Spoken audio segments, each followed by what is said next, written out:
G'day, I'm Peter Sheahan. I'm the founder and CEO of Karrikins Group, and with staff in 20-something cities and 7 countries, I kind of know firsthand the challenges of growing a business in a significantly disrupted environment. And really, the majority of keynotes that I deliver, and obviously you're in a selection process of some description, are designed to help the audience understand how to find opportunity in the change and disruption we face. But if I'm going to do that and create that kind of catalytic experience to really change their world, 3 things have to happen.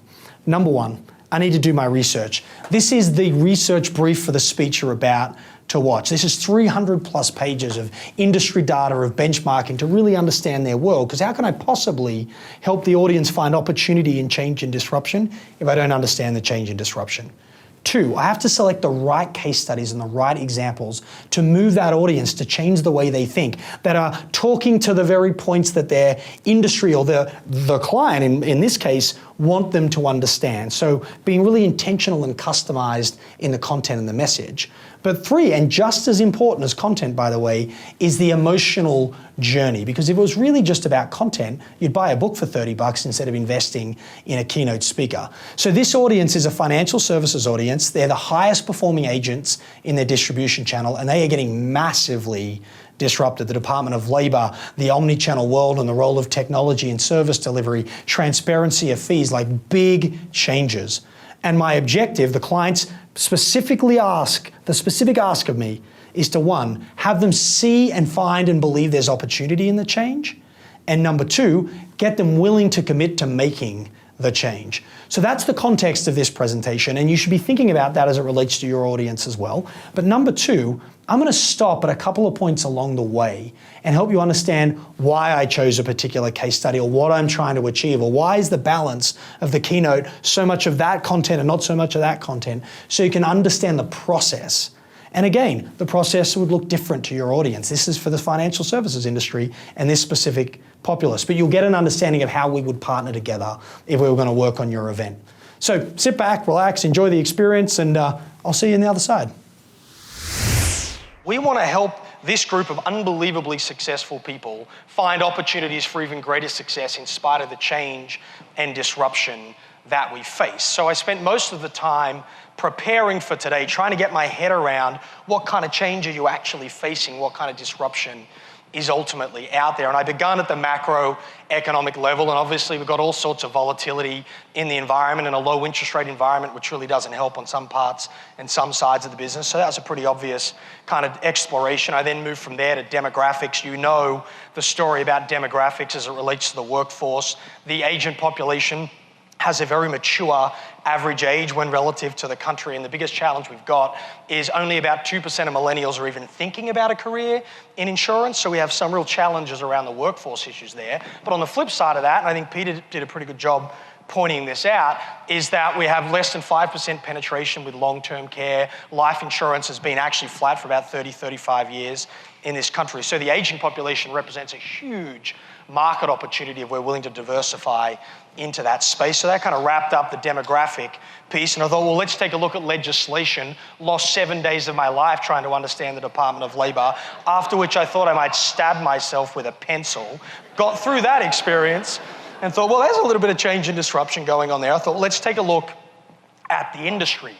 No secret to you, mass commoditization, particularly in personal lines, margin compression, making changes both at level, but also the way we go to market and the way we compete in that environment. And yet there's still not an absence of competition in spite of that compression, because the low interest rate environment is forcing big money and big capital to look for better returns. And this is one of the industries that you're starting to see consolidation and roll-ups. That's leading to a change in the way big organizations go to market in the channel. You heard Amy talk a little bit about that in your own conversations here. And then you add technology to that and what it's doing in terms of the direct model for the consumer. But on top of that, it's also creating whole new market opportunities related to cyber and everything that's sitting around that, as well as shifts in duty of care. So there's a lot happening at an industry level, some of it really challenging, some of it actually really exciting. So if you move from that and then go to the member, the customer, the consumer, him or herself, number 1, transparency and accountability. I mean, people can't go to the toilet anymore without telling 7 of their friends. So don't think that they're not going to talk about their experience with you as that relates. We've got viral expectations. As we get increasingly more product categories and solutions delivered to us in omni-channel and seamless ways, members will take those expectations and they'll put them on you and your agency and the broader value chain in terms of how they're going to be treated and what they want that to look like. And then finally, they want sort of fully customized solutions just for them because they're getting that everywhere else. Why shouldn't they get it from you? Anyway, so I went through the macro stuff, I went through the industry stuff, took a look at the member experience overall, and I settled on one clear conclusion. You all are going through just a little bit of change. Would that be a reasonable statement? So I know you're like, dude, really? They brought you to Montreal to say that? Actually, yes.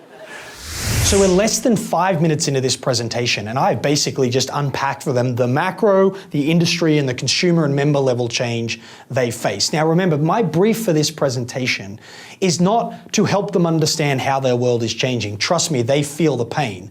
My job is to catalyze them to begin to do something intelligent, constructive, and value creating in response. But in order to sort of create that emotional engagement, to create that intensity, I need to ground them in their pain. But I don't want to spend too long there. So the reason we open up like that, it's rapid fire and quite in their face, is to ground them in the pain, ground them in the change they're facing, so I can now move the conversation into what to do about it. Now, it seems like such a short, simple part of the presentation. I have like a 300-page briefing document that I needed to read and understand and consume and synthesize in order to open it up like that. Let me tell you the outcome for the audience from that experience. They are under 5 minutes in and they're like, number one, this guy understands our world. Number two, wow, our world, there's some pain in our world right now. Three, gosh, I hope he's going to give us an answer. He understands it, but can he help us do something about it? And that's really the goal of hitting them so hard so early with that content. I know you spoke yesterday with Edie about really big picture changes and what 10, 20, 30 years might look like. I have zero interest in dissecting these changes in any more detail than you've already done. I think you know what's happening. You don't need someone from the outside to come and remind you. I think a much more fruitful conversation is, what do you do about that stuff? As a firm, my company, Karrikins Group, we do about 40,000 workshops a year for about 1.2 million people, all of them going through change, all of them being disrupted. So that's a pretty good sample size when it comes to looking at the data and how people respond. And can I tell you, in all the work we do all over the world, we have only ever met 3 responses. We've only ever seen 3 responses to this kind of change, this kind of disruption. Response number 1, lay in the corner in the fetal position, sucking your thumb whilst making small mewing sounds and hoping it all just goes away. Anyone familiar with this behavior? Yeah, right? Like, in fact, some of you did that this morning, but that was more related to the wine you had last night than it may be the external market conditions. But can I tell you seriously, I would define certain public sector boards as responding to disruption right now in exactly that way. I don't think you're in the top 5 to 8% of agents and you behave like that. So I'm going to work under the hallucination that whilst we're all engaging those behaviors at times, that none of you live there, yeah? Let me tell you, actually, a significant percentage of this agency population are in that box. The average age of an agent within this distribution network is late 50s, compared to the average or the median age of the population they're trying to serve, which is actually in the late 30s, right? And the major challenge the company, my client, has with their distribution channel is that they're not responding to the change because many of them are towards the end of their life, really. Not at the end of their life, the end of their professional life, let's be fair, right? And so what I'm doing here is using what's called social identity theory. I'm trying to have them reject an identity, even if it's one that could relate to their behavior, to begin to have them associate themselves with a more constructive or a more proactive identity. And you'll see me unpack that now, but I just want you to know I'm playing with them a little bit here. They know I'm being a little bit facetious. It's a bit tongue-in-cheek. Second response is what we call the passive-aggressive response. It's when we come to the celebration here in Montreal and we all nod our head in all the sessions and we're like, yeah, there's so much changing and so much going on, and then we go back to work and we do everything exactly the same way we did it before we got here. Anyone familiar with that behavior? Not an unreasonable behavior, by the way, but certainly a challenge. I'm going to come back to visit that in a second, because the third response is, wow, the world's changing, so must I. Quick question. Is responding to change enough, however? Is it possible that as an entrepreneur, as a business leader, as each and every one of you are, is it possible to respond to change and create more damage and destroy more value through your response than you would have if you'd otherwise done nothing. Is that possible, yes or no? Absolutely. In fact, it's the majority of responses usually destroy value. I mean, I've never met a business leader, an entrepreneur who tried to alienate customers, frustrate staff, and destroy value, but I've met plenty that do it all the time. And it's often because of the way they choose to respond. So I'm going to work under an assumption that the vast majority of you are going to see what's happening and do something about it. But I want to make sure what you do about it is value creating, is differentiating for you and how you go to market. But just before I do, I want to just stop in this second bucket for a second. Some of you have been at this for 20, 30, sometimes even more years than that. Each of you are obviously independently successful and most likely independently wealthy as well as a result of what you've done. You could be forgiven for saying, you know what, I'm good, I'm just going to ride this one out. I can deal with the margin compression. Life will be just fine for me, thanks. But I would like to remind you of, one, what it felt like when you first got started in this business, when you were pedal to the metal and you were on that kind of entrepreneurial journey. And I want to ask you to consider how exciting adapting might actually be. Let me explain. Very first time I ever came to Canada, I was in the Toronto Convention Centre, and every now and then in my job, you get to meet someone you have absolutely no right to meet. Just before you listen to this story, this is such a critical idea for this audience. Might not say that in any audience ever again for the rest of my life, right? But this is the top 5%, essentially, top 5 to 8% of agents in one of the highest performing financial services organizations on the planet. These people are independently wealthy, many of them very mature, as I've already pointed out. They really don't have to change. They'll be able to ride off into the sunset even if their margins get squeezed and their book value drops. That's all right for them. That's not very good for my client whose entire business depends on the quality of their distribution channel. So I'm being particularly sensitive to and investing significant time in recognizing that they have a choice, recognizing that it's not innovate or die or change or die for them, because it's really not. And I want them to go, okay, I see that we don't have to, but now I want to create what I would call a burning ambition. So the first 3 or 4 minutes, stating the pain, talking about what we'd call the burning platform, like something's really happening in this industry. But that's not going to be enough to get them to change, because it's not burning so fast that they're not going to survive, right? So now I'm reversing the psychology and going, not only have you got the burning platform, but what an unbelievable opportunity. Like, remember when you first got started, the power of being an entrepreneur, of adapting to an uncertain, volatile, changing environment. And so I'm now going to double down on a story that I hope appeals to that identity, them as a successful entrepreneur, and have them start to identify and be aware of how critical it is to not only be good at what you do, but reinvent no matter how good you already are. And that's really where we're going to go with this conversation. May not do that in another audience ever again in my life, but for this audience, they needed this conversation. And on this day, I met a guy called Garry Kasparov. Do you guys know who Garry Kasparov is? Played chess, was good, right? In fact, won 16 world championships, unbelievable success story. And I'm like, I'm about to meet this guy. What questions should I ask him? Because I always like to dig deep and find out what drives these kind of people. And I asked Garry Kasparov in Toronto, I said, of all the world championships you won, which was the hardest one to win?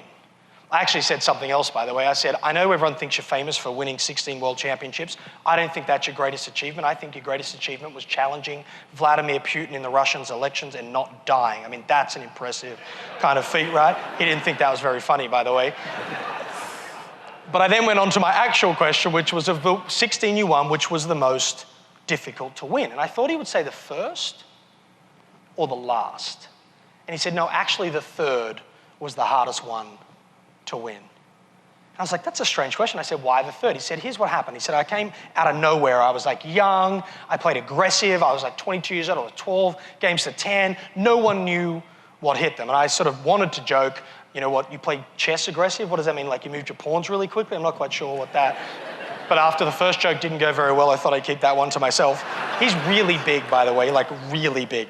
Anyway, so he says, I played really aggressive, played fast, I won 12 games to 10, no one knew what hit him. He said, I came back year 2, and he said, I won again with exactly the same strategy I won year 1 with. And he said, the problem was when I came back for year 3, I knew everyone knew I was coming. I knew they'd spent the last 12 months dissecting my game. And then in order to win the third time, I didn't just have to learn a whole new way of playing. You've kind of heard this cliche before. But I had to unlearn an old way of playing as well. And he said that was much more difficult than learning a new way of playing. But he said even that wasn't the most difficult thing. He said the hardest thing was when I was in a game and I thought I might lose. He said I would feel this deep physical distress. Like I would feel a physical pull back to playing in the way I had historically had success out of fear that the new way wasn't working. And he said, what I came to understand in my third year is that in order to be great and stay great, you have to be capable of escaping the gravity of your own success. And as I thought about this group of people, like the top 5, top 8% of performers across one of the most respected brands in the industry, I get that, you guys are unbelievably successful. You're my kind of people, entrepreneurs going at yourself. Some of you well and truly could finish the game right now and ride out on top. But I would put it to you that in fact, what made you this good and what got you to this level was not only the entrepreneurial energy and willingness to take risk, but it was the willingness to let go sometimes of even the things that underpinned and were foundational to your success to relearn a new strategy and go to the next level. And I've never met anyone who retired and was wishing they had less to do. Most people actually get there and they go, I want more to do. I want to be re-engaged. I want to be relevant. I want to be important. And I want to put it to you that even those of you that could easily ride this change out, that in fact you would be bored outside of your mind if you did, and that in fact all you've ever known is how to reinvent yourself and adapt and change, or unlearn and relearn and escape the gravity of that success. So whether you're in this bucket because you just don't want to change and you think you're brilliant, or if you're in this bucket because you don't need to change and you are, I would just provoke you to consider being in the third bucket and consider adapting one more time. Because who knows what's around the corner, what life comes at you fast. I think Bill was at the campaign, right? But 2, because it's actually who you are as a person. So you might notice I'm being pretty gentle with this group right now. Like I can be provocative and pretty in your face, and I started fairly assertively with this group, but now I'm really talking about them and their life, and I want to give them a bit of credit. This is the top performing agents. These guys have created unbelievable success and wealth for themselves and probably don't have to change right now. We want them to change because that's what's good for my client. And so I'm just acknowledging where they're at, and I'm trying to be sensitive to the fact that if I showed up there with that kind of cliche, change or die or innovate or die, they could sit back and go, you know what, sunshine, we're going to be just fine. So I've hit them hard early, created a bit of a burning platform. I've talked about the importance of not waiting for a burning platform though, and starting to change early, acknowledging that that's scary because you start risking all the things you've set your life up for and worked for to this stage in your life, but then saying, why don't you just consider this? And so I'm gently bringing them into this third bucket, which is the world's changing and I better do something about it. But let's go to this focus, let's go to this conversation.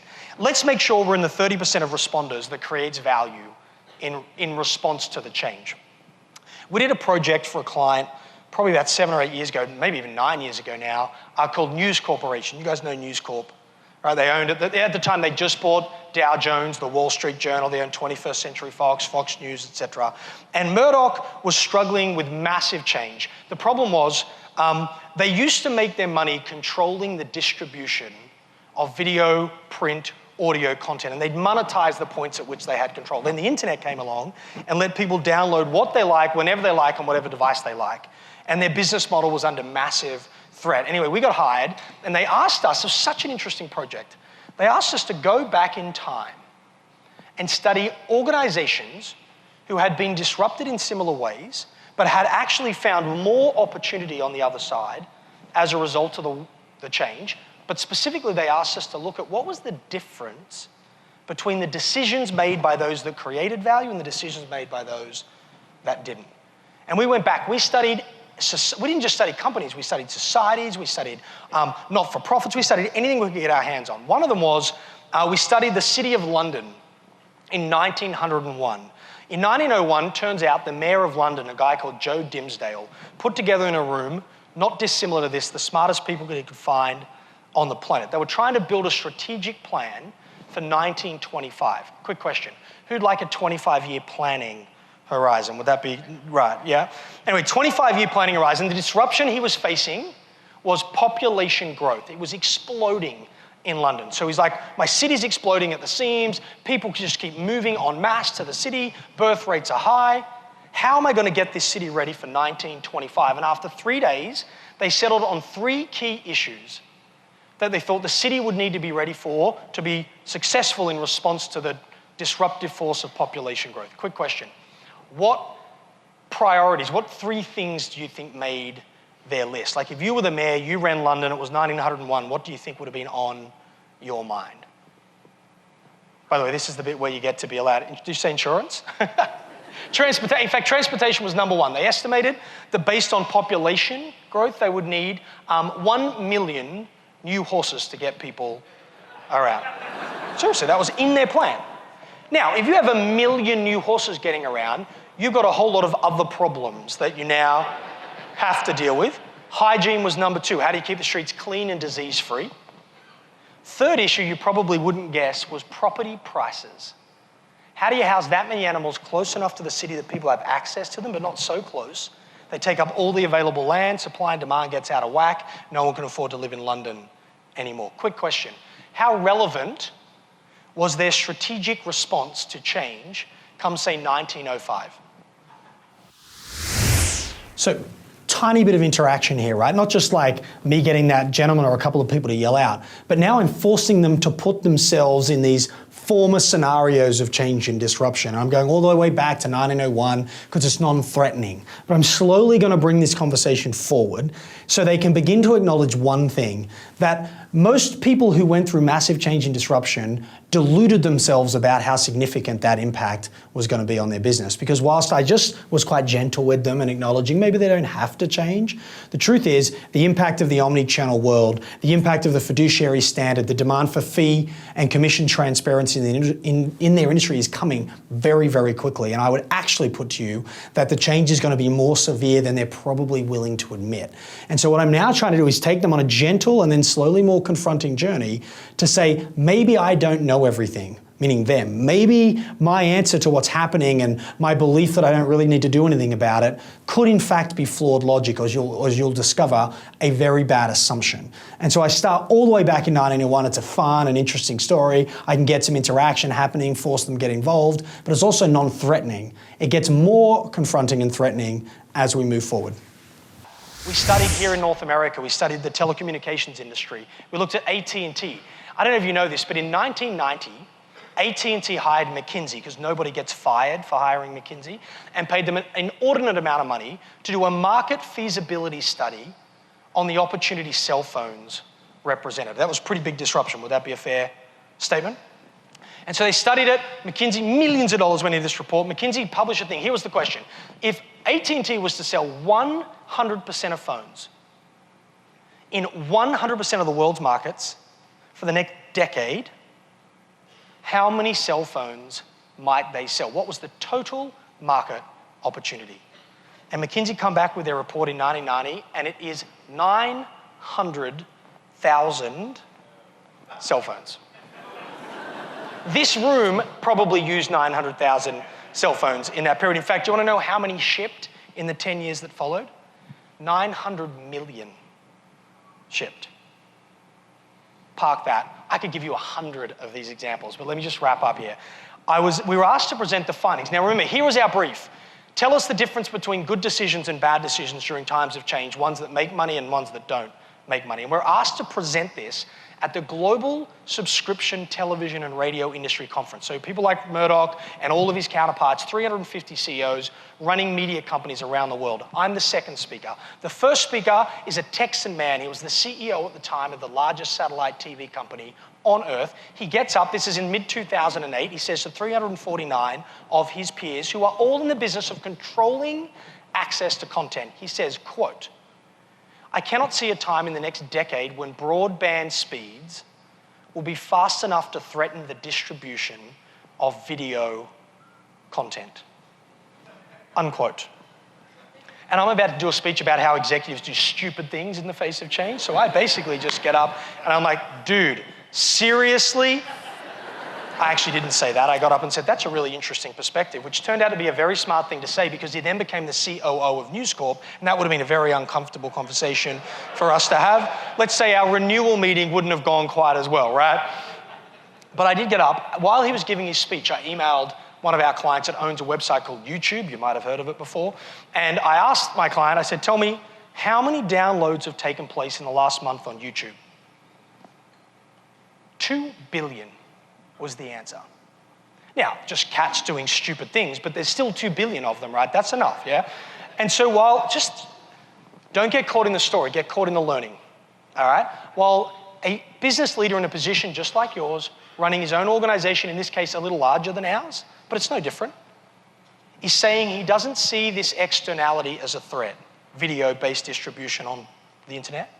While he says that's not a threat, 2 billion downloads have taken place in that space. Would it be fair to say there's enough evidence in the 2 billion to suggest where the future might go? Would that be fair to say? Is there enough evidence there? Were there cell phones in the late 80s, early 90s when McKinsey did their study? Were there already cell phones, yes or no? Yeah, I mean, they're as big as this podium and you had to wheel them around, right? But people had them. I mean, the bricks, people used to carry them, you know? They were there. Were there cars, or as you would say, cars, in 1901 when London did its report, when Dimsdale did his study? Were there cars, yes or no? 78,000 of them already on the road. Did you know the first city in the world to build a multi-story parking garage was London, England? They did it in 1906, 6 years after estimating they'd need 1 million new horses to get their population around. So just before I unpack what you really learn when you do this, I want you to just reflect on what's happened. I've taken them through 3 very kind of simple but quite engaging stories about how throughout history, from all the way back 100 plus years ago to quite recently, executives, people just like them, make really bad assumptions, quite stupid sort of decisions really about the world and the things that are surrounding them, like the horses and the phones and the speed of the internet. That would never impact our industry. And they're all nodding and almost laughing at sort of the insanity of some of those decisions. But that's the perfect setup because now they're like, gosh, how could you be that silly? And now we're going to talk specifically about them and their changes. So I could have gone straight to them and their changes, but would never have the same impact as them going, oh my gosh, oh my gosh, oh my gosh. Maybe we're doing exactly the same thing, which is what I need because I'm trying to get them to embrace change that they don't necessarily believe they need to worry about. When you get to do the work we get to do, when you get to study people who are dealing with exactly what you're dealing with right now, you learn 2 really interesting things. 1, nothing ever changes an industry that nobody predicted or that hadn't been on the periphery of that industry for years before actually gaining critical mass and changing the way business gets done. You think about the stuff that we're worried about right now. Enhanced fiduciary responsibility, irrespective of the legal implications of that word, but putting clients at the center of everything we do. Is that a new idea, yes or no? 2, increasing transparency so people understand who and how we get paid. Is that a brand new, no. In fact, those 2 things have happened in this country, the UK, Australia, in fact, most of the Western world. I mean, we all knew, it's been sitting and talked about for years, the notion of the internet as a direct-to-consumer model. That's not a brand new idea. You know, in the UK, it took 10 years to go from 0% penetration to more than 90% penetration of direct-to-consumer. But it sat on the periphery of the industry for a decade before it even moved the needle. So now they're uncomfortable again, which is exactly where I want them. I'm trying to disturb their view of the world. I'm trying to disrupt the way they think about the very things that are disrupting them, right? And so I took them gently through these non-related examples and we're all laughing at the silly decisions these people make. And then I list 4 things that are compressing their margin and stealing market share from them in this moment on this day. At this point, they're primed. I could tell them exactly what to do and they're going to absorb it, they're going to be into it. So that was an important setup to get them ready and open to the next set of observations that are going to follow, which is how do you actually lead and drive the transformation? Nothing ever changes an industry that wasn't already right in front of you. So if you want to know what your industry is going to look like in 10 years, you don't need ED and 4D printing. You need to look at exactly what's happening right now that's not really hurting us, but it's sitting out there on the edges and we're worried about it and we're talking about it, and understand that that's the thing most likely to make the change. 2, change is actually really slow until it's not. What you notice is that these things just take ages to get momentum, but when they get it, they move fast. And so on April 1, we're all gonna be like, oh my gosh, right? Thankfully, I haven't been doing that. But in fact, I have clients that have been doing, just like for 5, 6 years, have been getting ready for what the likely interpretation of this would be, or at least how Dodd-Frank was gonna play out when compliance got figured out, right? So this would look completely different for your industry. You probably didn't even know what half of that language meant or what those forces of change were, but for them, this is real. This is what the 350 pages allows me to do, is create all these nested loops inside of the presentation. Like, don't wait for a burning platform, but I'm gonna make you feel like you're in one. Understand you gotta escape the gravity of success, and that actually being great and staying great is about changing before you need to. I know you don't need to because your business is really successful, and wow, aren't you so amazing? My gosh, look how stupid some executives could be. Maybe we're gonna be those executives, right? So you can see how there's like these nested loops in there, but every single time I come back and land it in their world with their data, their stats, their changes. Because that's the bit that makes it real. That's the bit that makes it personal. So here's my challenge to you. My challenge to you is the change and the opportunity, let's reframe it. The opportunity that you face is likely hidden in plain sight right in front of you right now. And it's just the way you're thinking about it and your business and how it should or shouldn't get done that's either opening your mind to that possibility or closing your mind to that possibility. Because in our experience, the single most critical thing to get right when facing disruption is the assumptions you make about the disruption itself and the need for you to change. And if I was to reframe that, I think Bill pointed it out when he talked about Mr. Lincoln himself, saying that, bring solutions that no one else can bring, and number 2, question assumptions and be prepared to adapt. Edie talked about it yesterday when she talked about, educated incapacity. Is that the right language? I apologize, I wasn't here in the room, but that's this is an idea that we get blinded to stuff. So what I'm trying to do now is pull through the themes from the other speakers to say that, hey, you've been hearing this over and over. This is true. This is not, they weren't wrong when they talked about questioning assumptions. The futurist, Edie, who was on the day before, wasn't wrong when she talked about the fact that we think we're too smart, and it's in fact not what we don't know that gets us into trouble, but it's what we think we know that just ain't so, which is, by the way, a Mark Twain line. But I'm trying to pull that through to almost create third-party evidence, third-party credibility for the point I'm about to land, which is what you believe about change and what you believe about your need to change is almost more important than the tactics and strategies. And so I'm not the only speaker that's probably landing this point, so I want to pull that through for the whole conference. So I said to you I wanted to help you understand how to navigate the change and disruption in a way that's profitable. Well, the very first step to getting that right is to be willing to question your assumptions, the very things you think you know. I'm going to go way deeper on this, by the way, and give you examples of where I think you should be questioning them. The second thing you need to do, and we'll unpack this as well, is you need to get, knowing what that change is, using future-focused assumptions, you need to get really clear on how you intend to win and compete in the marketplace. Like, what is your actual differentiated value proposition? Because if you are in an agency model and you're not adding value in the value chain, you will get disintermediated, period. It happens in every industry, in every country on earth. We will not be an exception. We have to understand the value we bring and how we win. And then every dollar we spend and every hour we invest has to be lined up to that value proposition, and you ignore the distractions. 3, that means you've got to take some risk. Small, controlled risks. You don't bet the farm on this stuff, but not having to bet the farm depends on responding to change sooner. Does that make sense? You'll start to see these things linked together. And then 4th and finally, again, Murray Lincoln said the same thing. Collaboration. Transformation doesn't happen in isolation. It happens together. So before we start unpacking the case studies and the examples, I want to explain two things to you. Number one, there's actually 7 or 8 critical things an organization and an individual and entrepreneur needs to understand to successfully navigate change. In an hour and 5 minutes, you can't do 7 or 8. So I've picked the 4 that are most critical to this audience based on the objectives set by my clients. So for example, collaboration is in there because one of the visions of their current CEO is this concept called one company, and I won't say the name of the business, but his whole idea is that there is a closer relationship and greater collaboration between the agents and between agents and head office, right? So that's why I may have chosen that at a structure level.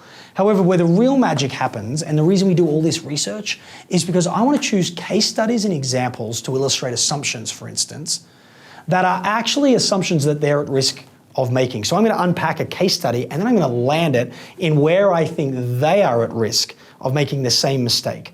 Or when it comes to clarity and alignment, you heard me talk about agencies and disintermediation. That's a real issue for them, might not be for you. And so the case study I choose for clarity and alignment is designed to make that point based on what they're going through. And I can't do that unless we get this kind of information and get this kind of understanding first.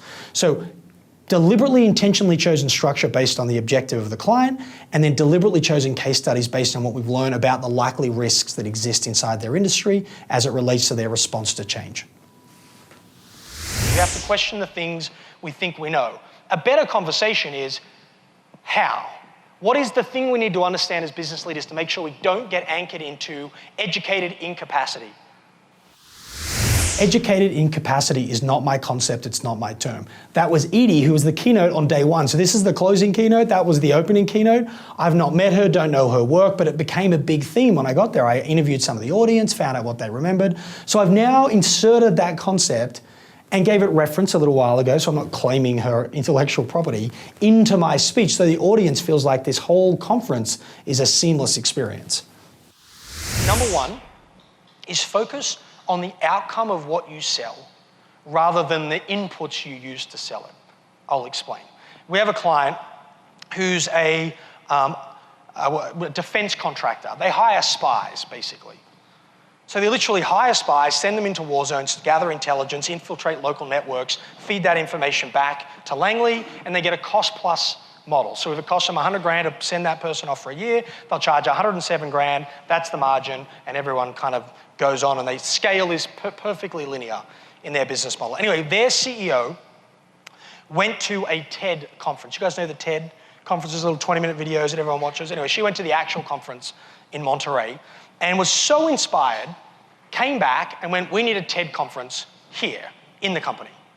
And launches this big TED effort where every sort of quarter they would bring 2 dozen people in, they'd provoke everyone, and then they would leave. Anyway, I was invited one day, and on the day I spoke, there was this other guy that spoke. By the way, people sometimes say I look young. This guy looked like he was about 11, okay?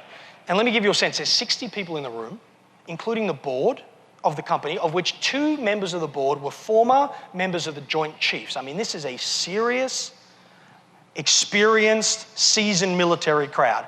And this little kid gets up with skinny jeans and sneakers and like just totally disses the audience right now. By the way, he wasn't 11, he was 26. He has a double degree and a PhD in unstructured data and analytics from MIT. He's like Doogie Howser of the next generation, right?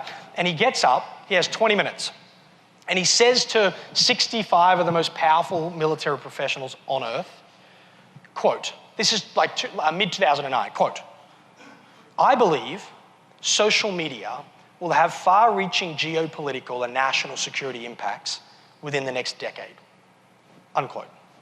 There's silence in the room. He says it again, he says, I believe social media will have far-reaching geopolitical and national security impacts in the next 10 years. This gentleman at the back, who you have seen on television, by the way, at the back, says, do you mean things like twit face and stuff? Couldn't make this up, right? And Doogie's like, do you mean Twitter and Facebook? And he's like, yeah, that's stuff my grandkids play. He's like, do you think that's gonna have national security impacts? And he laughs at the kid. And the guy's like, yeah, I fundamentally think it will. They proceeded to question him. They began to question his credibility as though having a PhD in math from MIT doesn't cut it anymore, right? And off he goes and they laugh their way off. But there were 3 people in the room who thought there was something in it and went and conducted a little bit of work on their own and thought that maybe there is a way that you could scrape the World Wide Web for unstructured data, tweets and stuff like that, and begin to run pattern recognition, just like an Amazon engine would do in an e-commerce platform, but do it with information and data, and then look for patterns and exception to those patterns, then feed that information back to Langley. Maybe we would be able to find different, if not better, intelligence. And in fact, turns out you can. You can find better intelligence for less money without sending people into war zones to get it. They pitched that idea to their senior execs, including the twit face guy. And they responded with, listen to this. We don't want anything to do with that. We are not in the software business.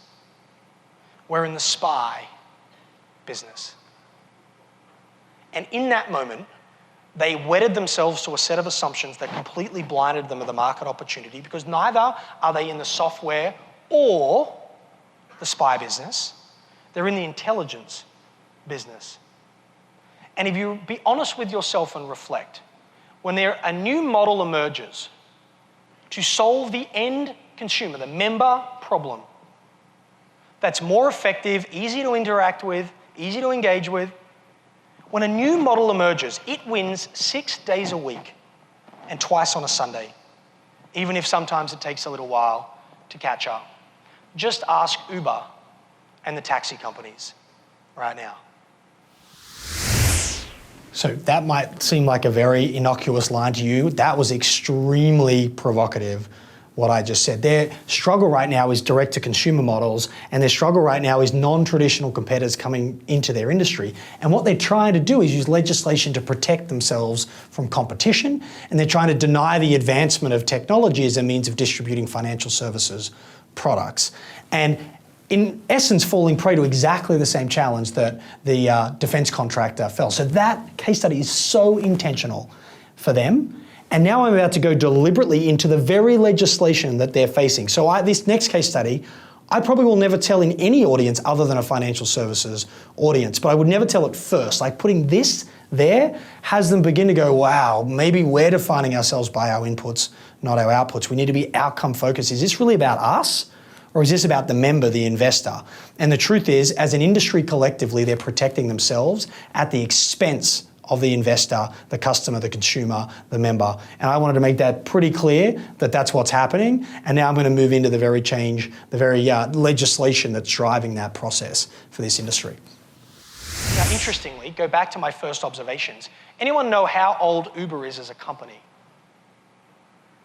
Turns 11 in October. You've probably known it for 2 to 3 years, because change is really slow until it's not. By the way, the entire intelligence community has pivoted towards software and analytics and unstructured data, but this company missed a massive market opportunity because they allowed their conditioned bias, their educated incapacity, to define who they were by the input and the process rather than by the outcome. The value chain is irrelevant when a new way to create the value emerges. Or to put it differently, people who have grown up to be really good with a hammer tend to think every new opportunity is a nail. And they try and shoehorn the new future into the old go-to-market model, when what they really need to do is evolve the model. So my challenge to you as entrepreneurs, as leaders, as business owners, is anchor around the outcome you create and be willing to change out and adapt to the input and the process if and as new and more impactful models for value creation start to emerge. That will be number one. The second thing is kind of a little more, we'll hit a little closer to home for you guys. Does anyone know who those two gentlemen are on the left?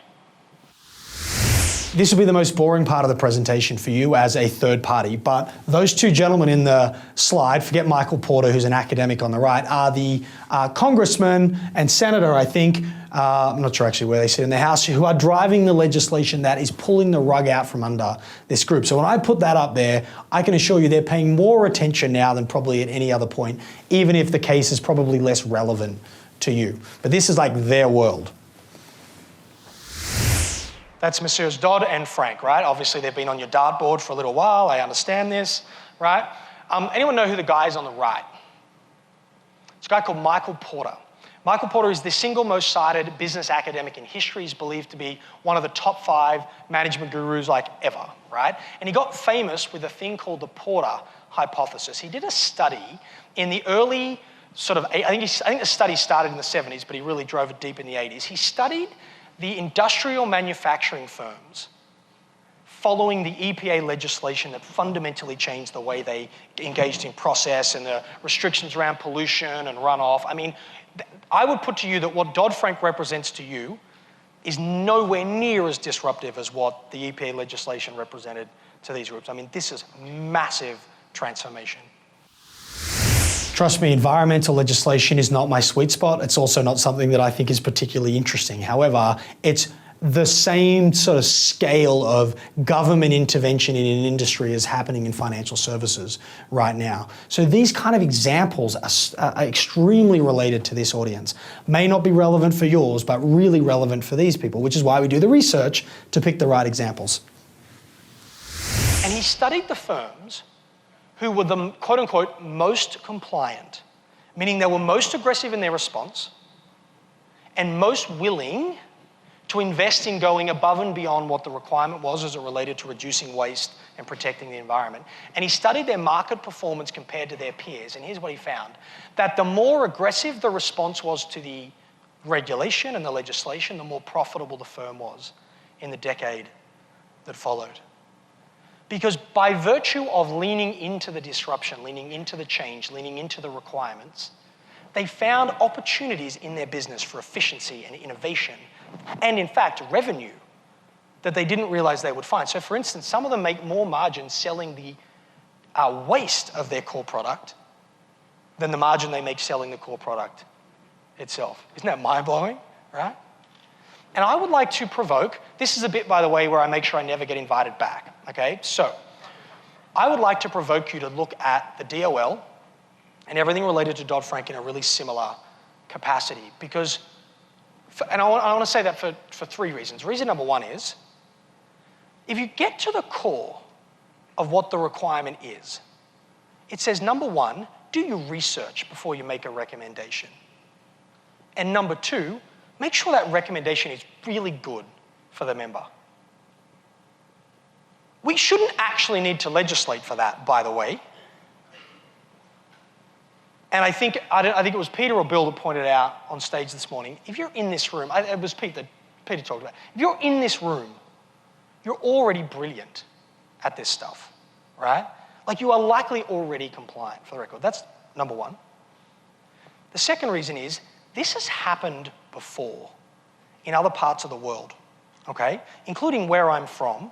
And I remember going through the whole experience. Would you mind if I shared with you what the outcomes were in terms of this go-to-market? And now, I need to just back out. It was as impactful on the financial advice space as it was on the agent space. So I get that we sort of sit in different parts of this kind of industry. But here are basically what we learned from the international reality. Number 1, everyone believed 2 things. Number 1, that the fiduciary standard, and it wasn't quite called that in Australia necessarily, but this idea of best interest, everyone thought that was going to destroy the market. Like, they really thought this was Armageddon and the beginning of the end.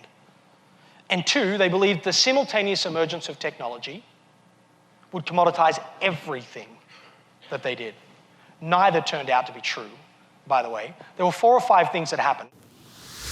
All right, we're about to get into a very deep and complex and content-heavy part of the presentation. I'm actually not going to let you watch the whole thing because it's about time and effort and utilization in professional services business. It's about international environments where identical legislation is happening in America has transformed financial services industry, their world. We're going to talk about how people won in those environments. So it's detailed and really industry specific.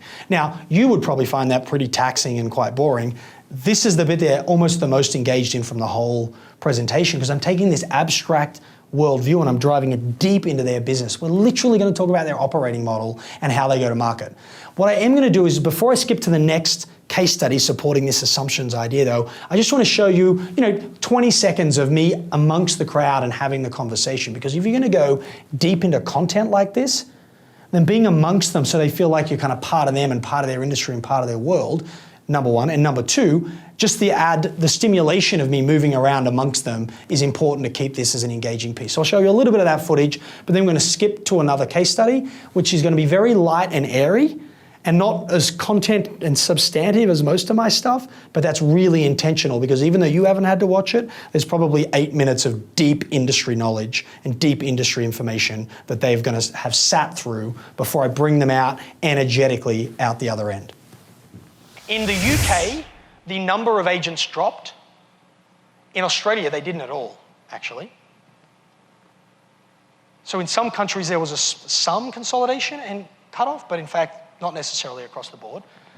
Here's the really interesting one. This won't affect most of your businesses, but the level of transparency enforced required fee-based service rather than commission-based service. You're like not even close to where some of the extremities of some of these other legislative environments. But what happened is when people had to start demanding a fee for service, they got really good at adding value. Does that make sense? And it wasn't that they added value and then they charged for it, is they charged for it and then they worked out they had to add value. And the value followed the price, which is actually quite inspiring if you think about it. It's exciting as a concept. And then fifth, and you already know this is happening, you're going to seek increased consolidation both in your part of the channel but also across the market. That's ultimately what happened. Guess what? They're all still there.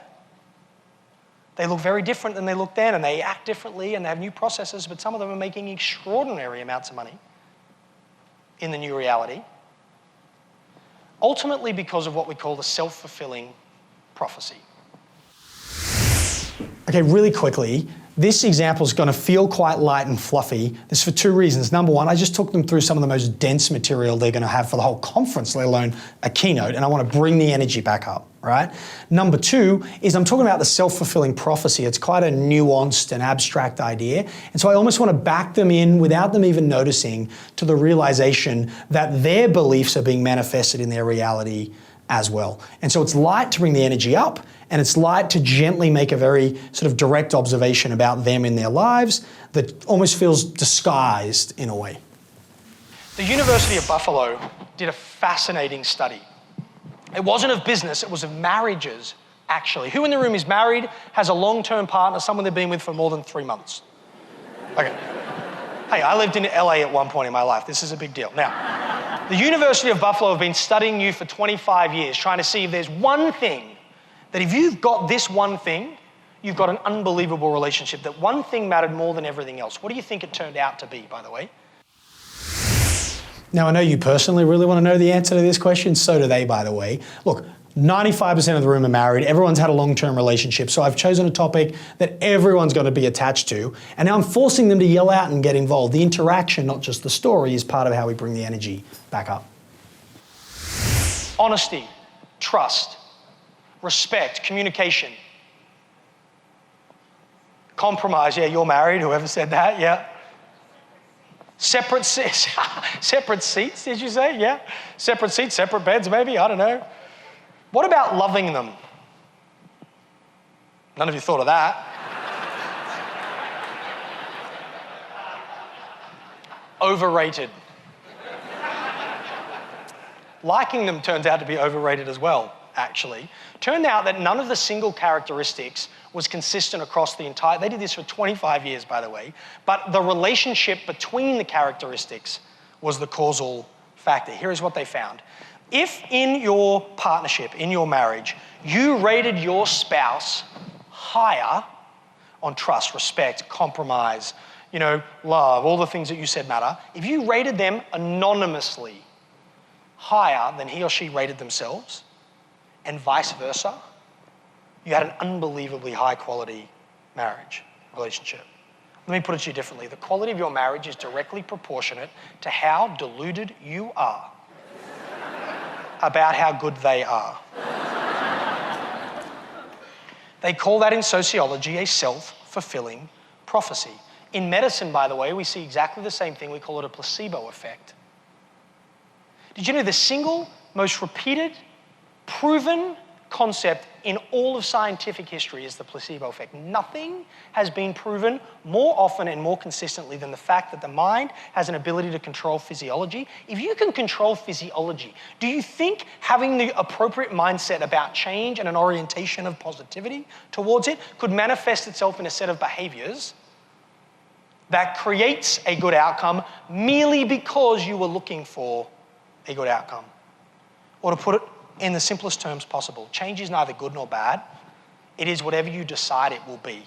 And I've just downloaded empirical, anecdotal, and perfectly parallel evidence from industries just like yours in other parts of the world going through just the same changes where that exact reality has played out.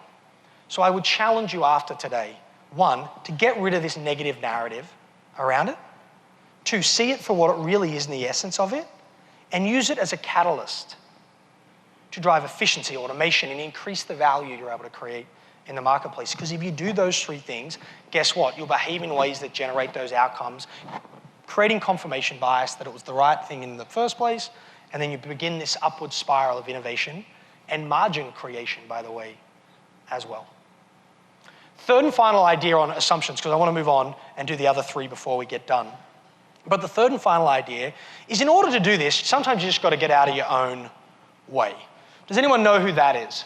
That's quite a famous photo, by the way. It's a guy called Dr. Devi Shetty. Dr. Devi Shetty is a heart surgeon.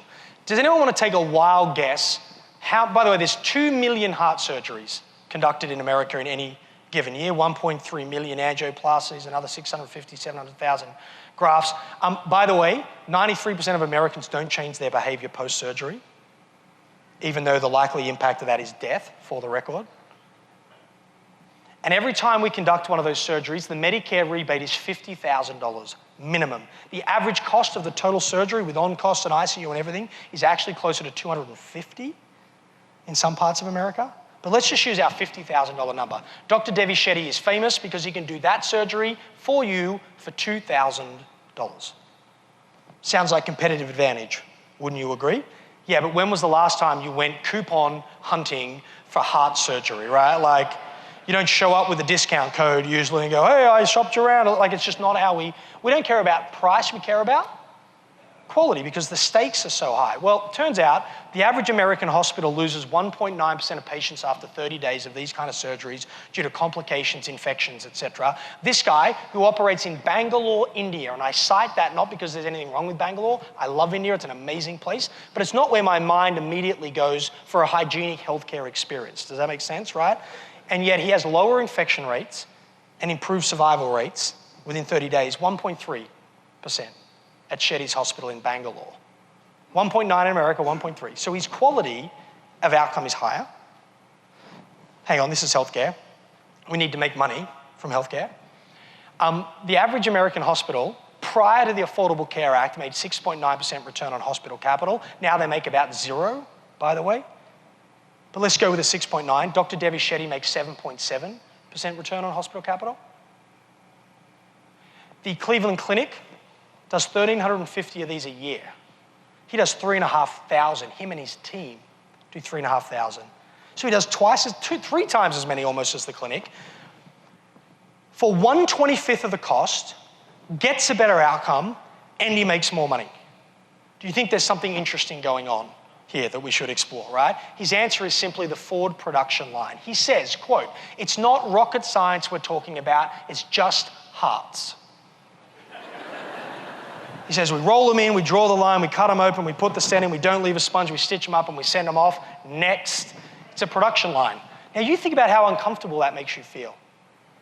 Because you've been conditioned to believe it's all art and it needs a rock star to do it.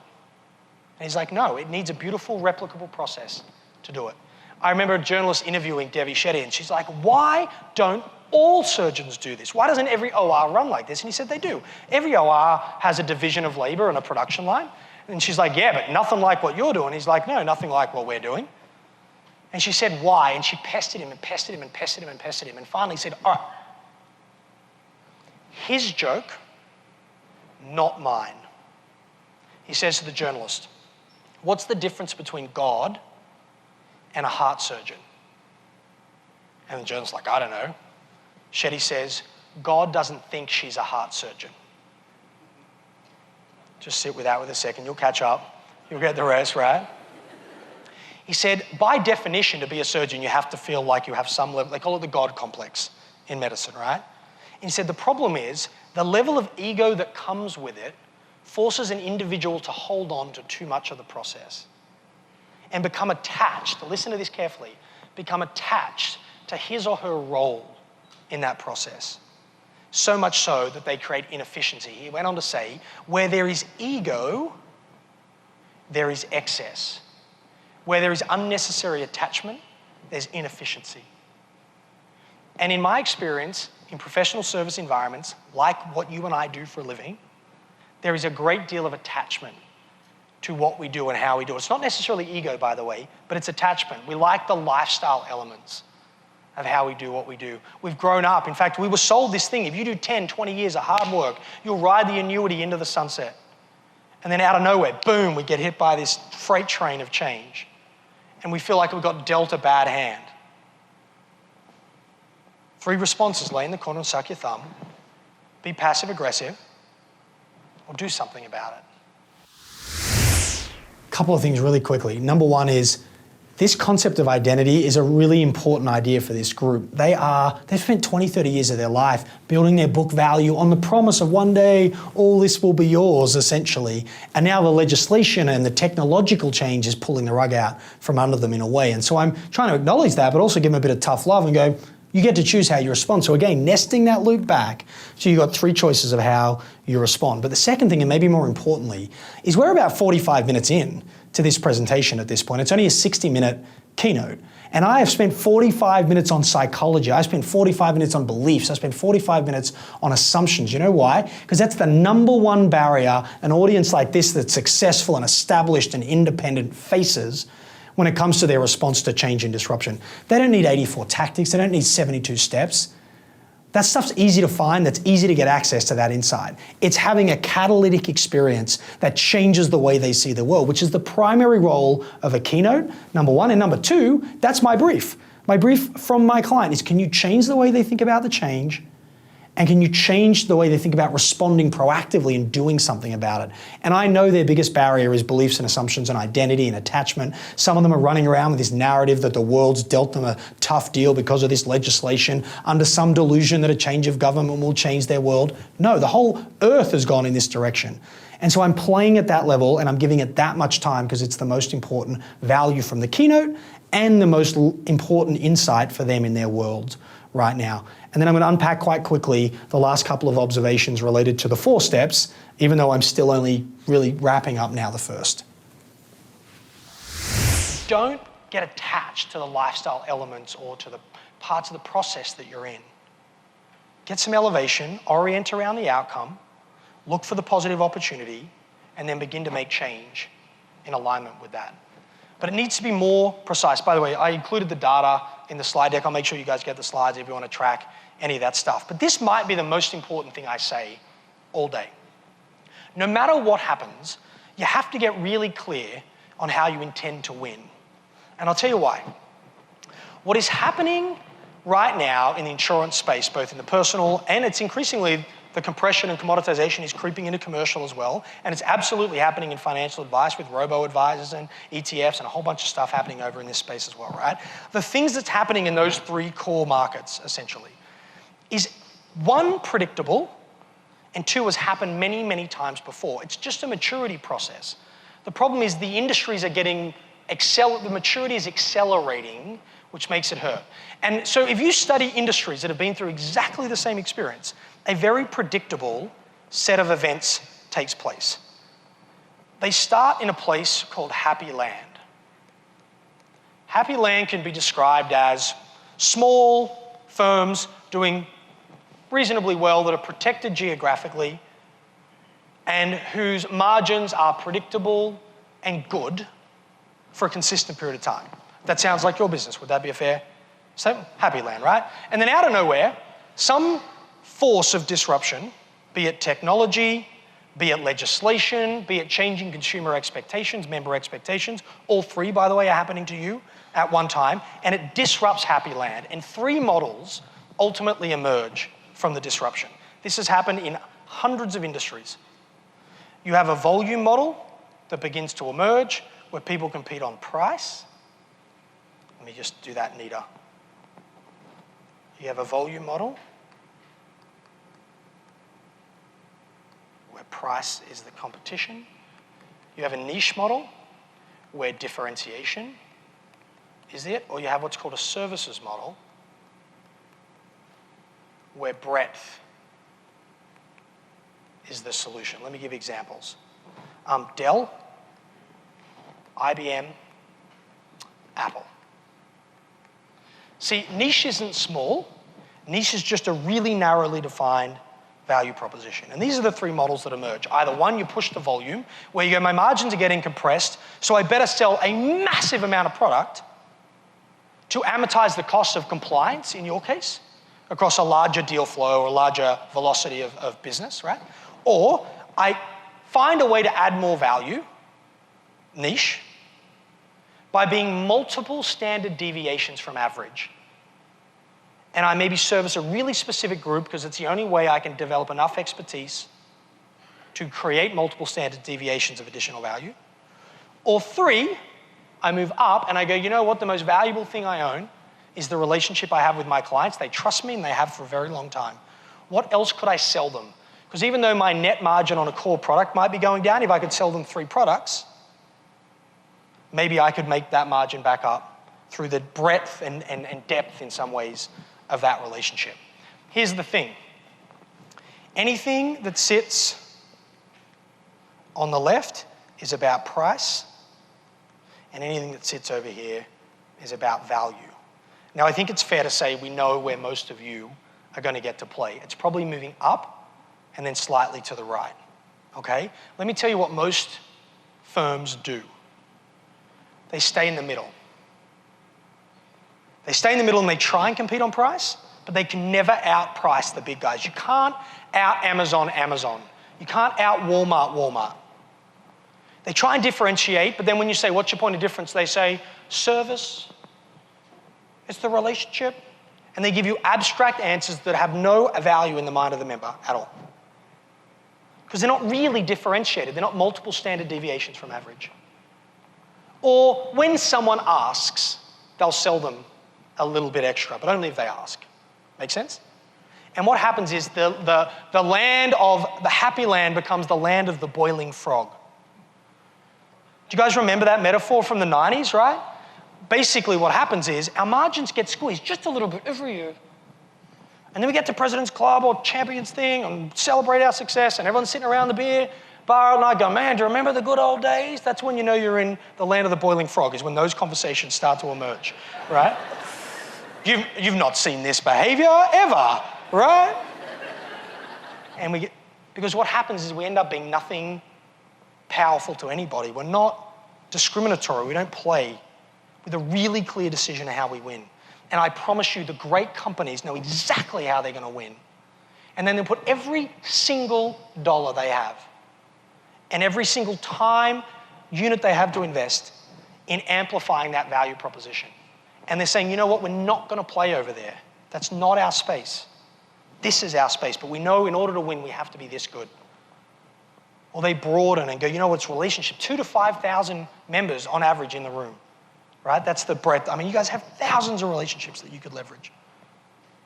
So get really, really clear how you're going to win. It's not my job from the stage to tell you exactly what you should choose, but I am absolutely going to tell you that you should choose. Don't get caught in the middle, because it won't hurt a lot in any given year, but when you look back, it'll hurt a great deal.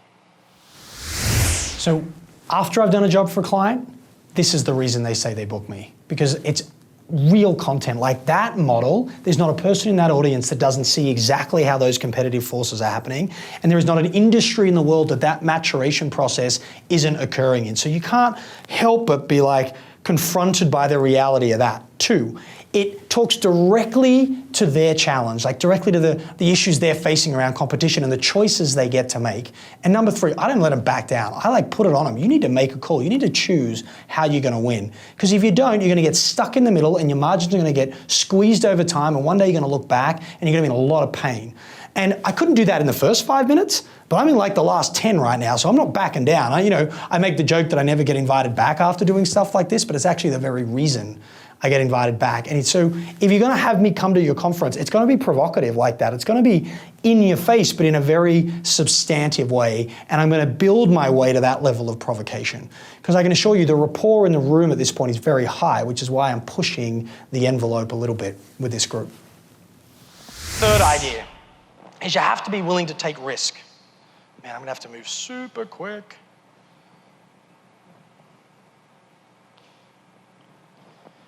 Because nothing changes if nothing changes. Let me give you a super quick example of this, and then I'll give you 1 point on collaboration, then I'll set you free. Does anyone know what this environment is? Anyone ever seen this retail environment? This is quite famous now as well. It's the Burberry flagship store on Regent Street in London. Been there a couple of times, extraordinary environment. Let me remind you what happened. Angela Arendt leaves Donna Karan in New York, gets hired by Burberry, and to reinvent a 140-year-old brand that's going out of business quickly. The Wall Street analysts peppering her when she gets the job. One of them says to her, Angela, who's your biggest competition? They think she's going to say Coach or Louis Vuitton or Gucci. She says, no. The biggest competitor we face is Burberry online.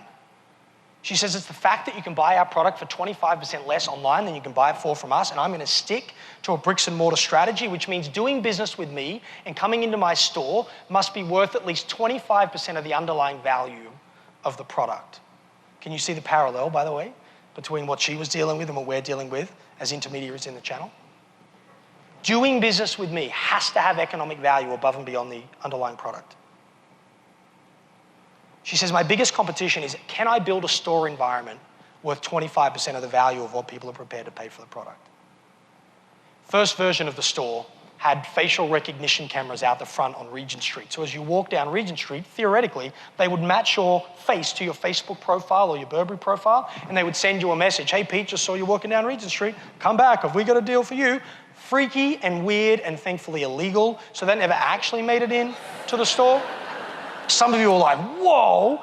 No, but this is what did make it into the store. When you walk into the store, more than 50% of the garments sold by Burberry already have a near-field communications chip embedded in the tag. Not only that, but they have the highest penetration of members on smartphones of any brand in the world. So you walk into that store, if you're a regular, she knows who you are.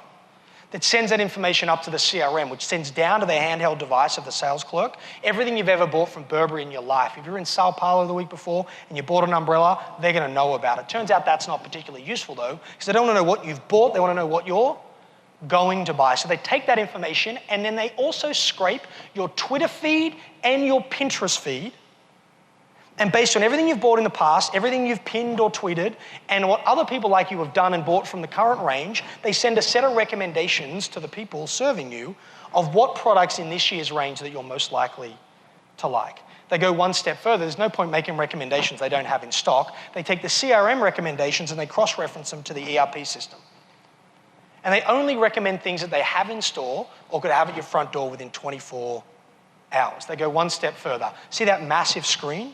In the middle, it plays catwalk footage.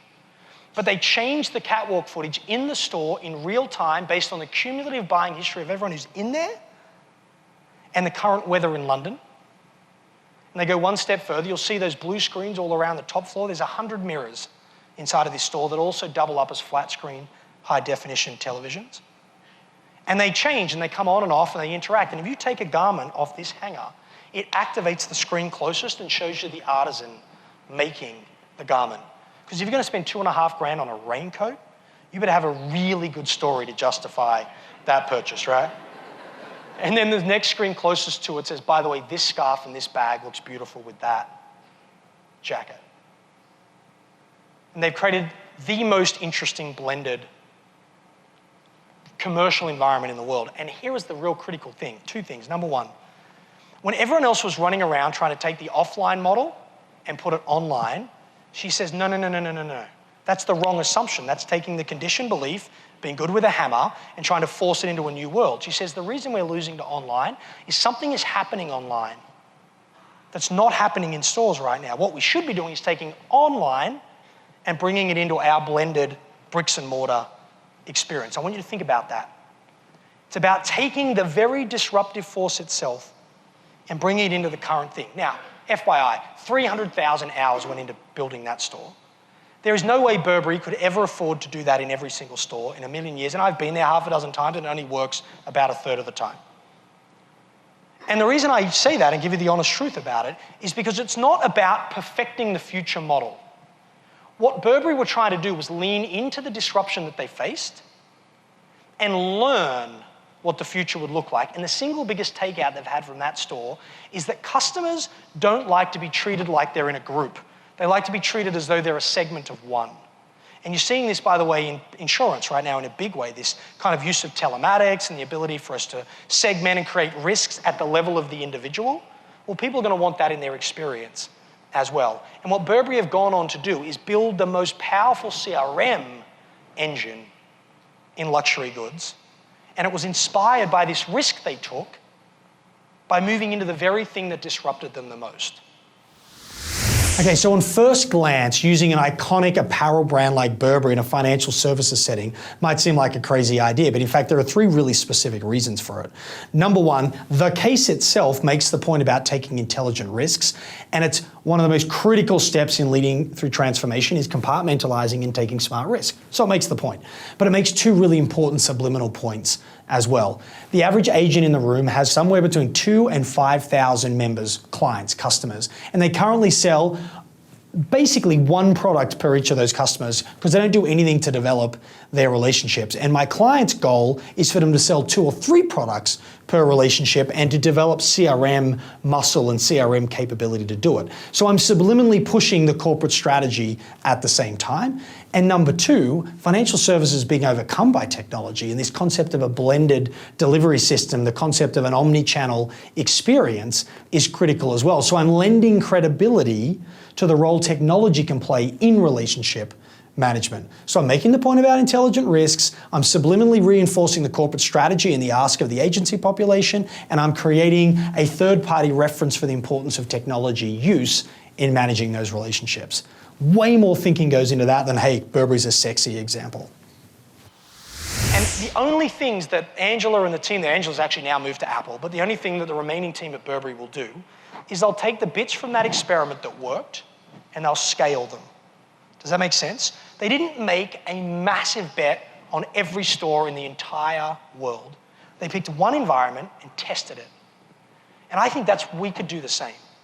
What if you were to take 100 customers, 100 members, and just test how successful you could be at broadening your product line, your solution set for that segment, and then learn on those 100 before you roll it out to the 2,000? What if you were to pick just one 90-day stretch where every new prospect that came in the door, you attempted to broaden their need state so you could play a deeper and broader role in their lives? What if you were to do that? And just try it. You're not betting the whole business. You're just leaning into that opportunity just a little bit and you're learning there. And then only when you know what works do you begin to scale. So let me sum up and then I'm going to give you the final point in the last 3 minutes. Number 1.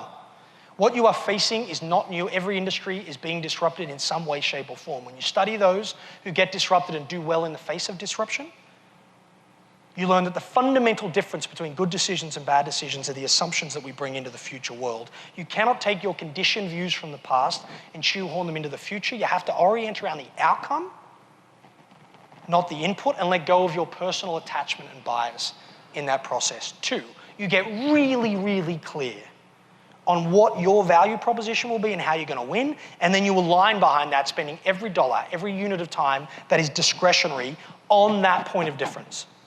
3, you then begin to take risks as you reinvent the model of the future.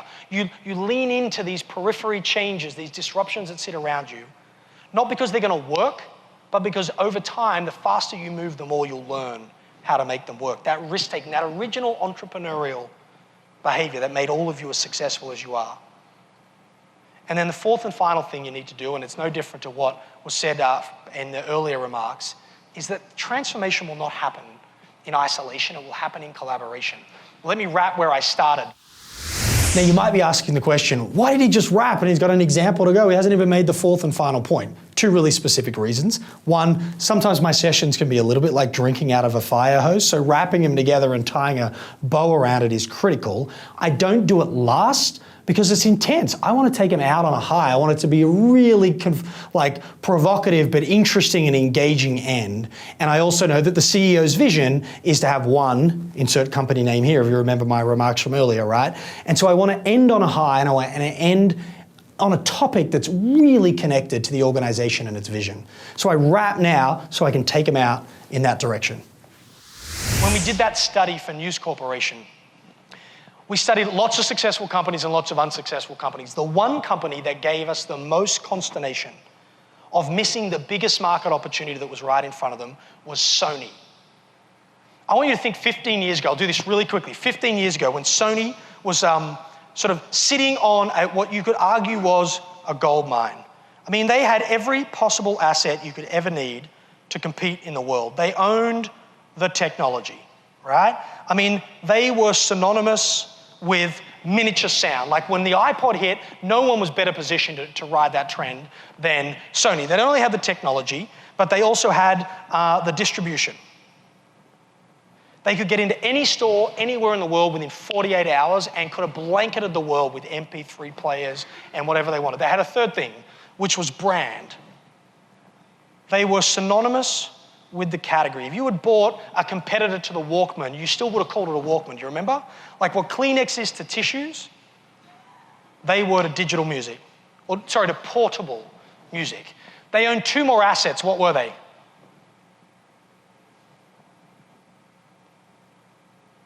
Music,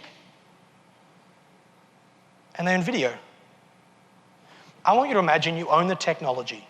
I want you to imagine you've got the most enviable distribution platform in the whole marketplace. I want you to imagine that you have a brand that's synonymous with the category. And then I want you to imagine you have the content that goes on the device.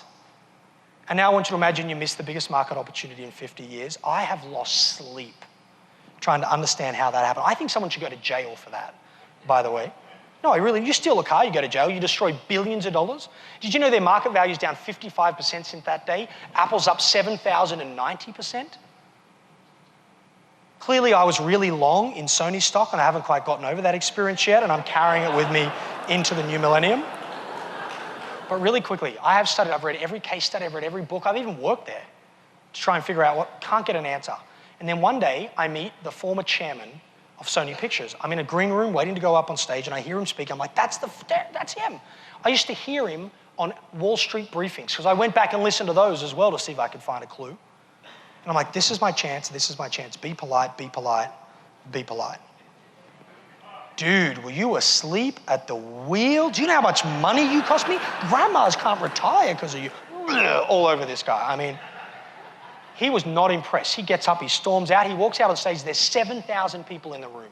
He says to the audience, you won't believe what just happened to me. The waiter out the back just asked me how Sony missed the biggest market opportunity in 50 years. And I figured if he wanted to know, a bunch of smart people like you probably want to know as well. He said, quote, and I'm finishing here, he said, quote, do you not believe anything you've read, anything you've ever seen? Anyone who's making up a story about how we missed the biggest opportunity in 50 years, it's wrong. He says, I was there. We all knew where it was going. Everyone knew what the market was going to do. He said, we missed it not because we couldn't see it. We missed it because nobody at Sony talked to each other anymore. He said, the more disrupted a market becomes, the more the opportunities are actually found in the white space between players in a value chain. He said, what we own the whole value chain, needed to get right was the collaboration that sat through the middle. And one of the most powerful things about the channel you're in and the relationship you have is that you're not on your own. The better you leverage each other and the better you leverage this whole value chain, the easier you're going to find to navigate this transformation. Do not go it alone. You don't need to, and you won't make it if you do. So from me to you, have a rockin' time in Montreal. Thank you for the invitation. Take care, guys. I'll see you next time. Well, I hope you enjoyed the process of unpacking that experience. I got to be honest, it's going to look different for your audience. The 300 pages we pulled together to understand your world will define the structure and will define the case studies. But hopefully you're getting a good sense of the balance between content, insight, observation, and the energetic experience itself, which at times is funny, but at other times it's very provocative and quite in your face. But really, that's the goal of a keynote.